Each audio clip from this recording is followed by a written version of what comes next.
Fa eo amin'ny tontolon'ny fahasalamana kosa moa no anoizantsika ny fampahalalam-baovao tamin'ity androany ity dia nisy ny famelabelaran-kevitra momba ny homamiadana ary nisongadina tao anatin'izay moa fa ny 700 isanjaton'ny aretina homamiadana dia azo tranona raha fantatra aloha sy ara-potoana ny fisiny ao amin'ny olona iray ho foana ny 300 isanjaton'ny homamiadana raha toa ka foana ihany koa ny sigara olana moa hatreto ny tsy fahafantarany maro fa azo tsaboana ity aretina ity ary mbola vitsy ihany koa ny tombo-pahasalamana manana sampam-pitsaboana misahana manokana ny homamiadana eto amintsika.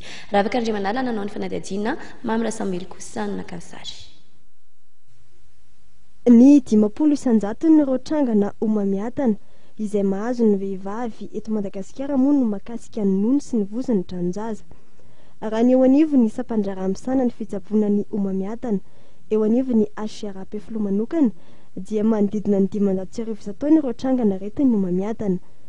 Ny 10 isanjaton'ny aretin'ny homamiadana no afaka sitranina raha toa ka fantatra aloha sy ara-potoana ny fisiny ao amin'ny vatan'olombelona.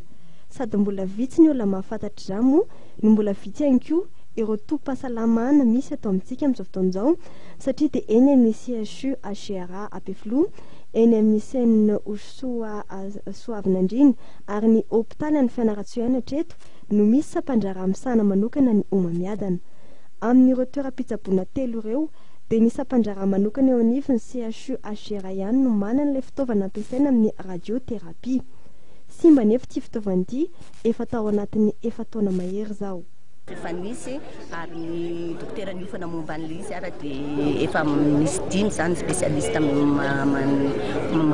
afaka mandray tanana an'io saingy nanomboka tamin'ny faraparan-taona 2024 dia simba zany le fitaovana dia ary mila fanovana satria mivoatra koa moa le fomba fitsaboana dia izay zany no tsy hananantsika le fitaovana mandeha amin'izao fotoana izao.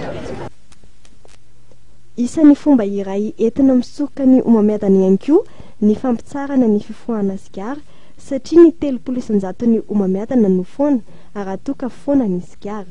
Nanomboka androany ary toy hatramin'ny rapitso dia misy ny hetsika journée de cancérologie andiany faha 13 izay karakaray ny fikambanana AROM na ny association d'appui à la radiothérapie et l'oncologie de Madagascar eny amin'ny hôpitaly Saine Soavinandriny.